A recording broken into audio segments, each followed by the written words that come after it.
We went out, approached people within the private sector. Ultimately, our investment group consisted of about 50 African American investors, many of whom were our peers from HBCUs such as Florida A&M University, who had seen our development as filmmakers, had seen Rob's development as a director, had seen some financial success with our first film project, Chocolate City, and who basically believed in us and took a chance.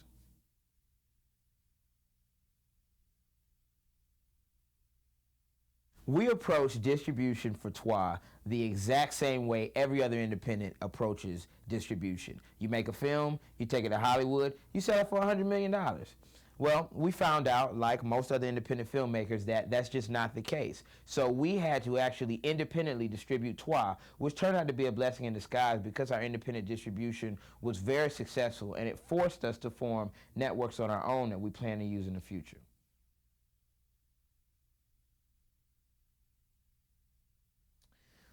The story for Trois was one actually that I came up with, and I pitched to Rob, and he liked it, and it was something that I thought would be marketable. I thought it'd be something that people would be interested in seeing, and I thought it was a topic that needed to be explored. And I wanted to see African Americans in a situation that you typically see mainstream white Americans in the movies.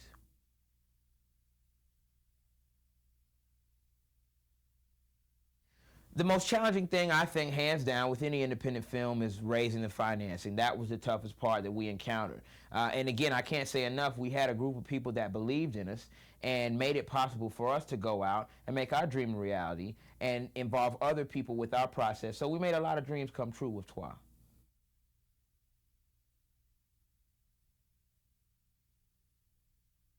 The Trois production budget was $200,000.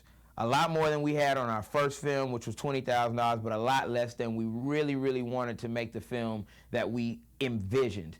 But we made it work. We made it happen. I can't say enough that that was because of the people who came in and gave us the budgeting and gave us something to work with.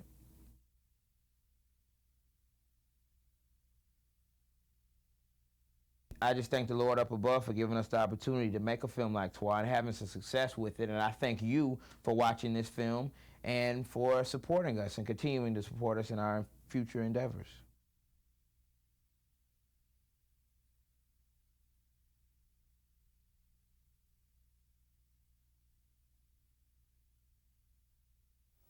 I got my start in filmmaking my senior year of high school in Philly. Shot a movie called G-Man. It was on camcorder, and then turned around when I went to FAMU, Florida A&M, and shot my first movie on actual film called Chocolate City. And that actually went to Blockbuster Video and kind of got us started in business.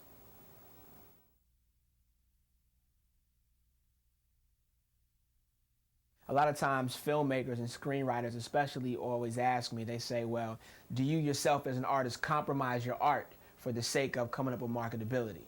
And I think in this business, you have to come up with something that's marketable, that people want to see, but also stay true to yourself as an artist. So all I cared about was making sure that I could put together a good, entertaining script so that way the audience would stay intrigued throughout the whole film.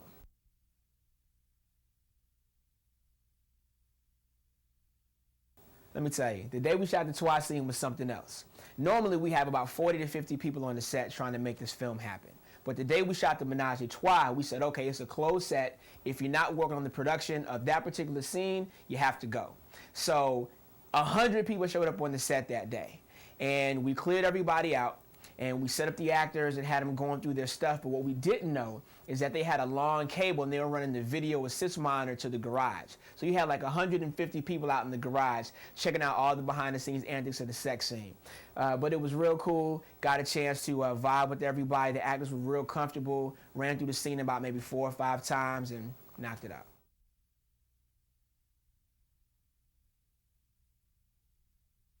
By far, the biggest challenge in directing a film like Trois was the fact that we didn't have a whole lot of money. With only $200,000, that meant that we had to just go with 1 or 2 takes sometimes. So in a perfect world, we would have had a lot more coverage, a lot more shots, and that was real stressful on the actors and the crew because everybody had to work like clockwork to make it happen. But they pulled together. I think we knocked it out.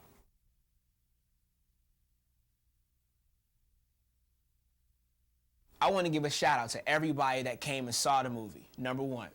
I want to give a shout out to the whole city of Atlanta, number 2. Florida A&M University, where we got our start, Number 3. And to all the filmmakers out there that's trying to do the same thing, all I can say is go out and do it. We didn't have a rich uncle, but we had a lot of faith, put up a lot of prayers, and made it happen. If you can hustle to get the newest sneaks and the livest gear, you can hustle to get your film made. And that's my thing. Holla back.